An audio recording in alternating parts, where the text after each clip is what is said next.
Okay, the next step is going to be to add the things that you want into your studio space. So you're going to need to find images and then add them in. Now the trick with this is you have to search for images that either have a transparent background or objects that you can remove the background from. So let me give you for instance.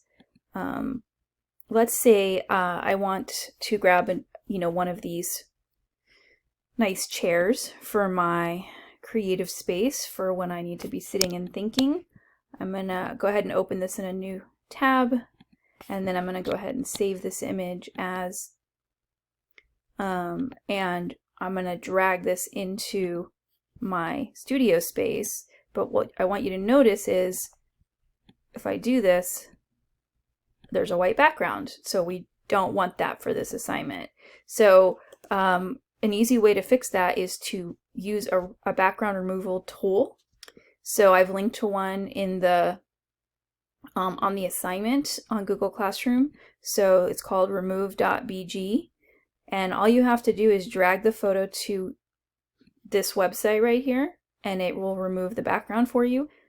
It works really well, especially if it's got like a plain background, like it's white, so for instance, like in this picture. So now if I take this new picture and drag it to my studio space, you can see now it doesn't have a background. So I can start to incorporate this into the space, and it'll actually look like, it'll start to look like it belongs there. Alternatively, you can actually like search for transparent Barcalounger. And then this should give you some options for images that already have the background removed. Some of these may be available to you and some may not, so it's just going to depend on the website.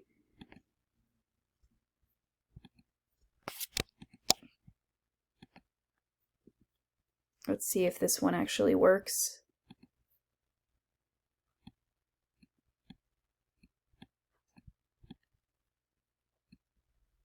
So this one, even though it said it was transparent, it actually does have a background. It's just made to look transparent, so that one didn't work. However, there might be other ones that you could find that could work. So you'll have to kind of trial and error that, or you can use the background removal tool. As you could see, it was very simple.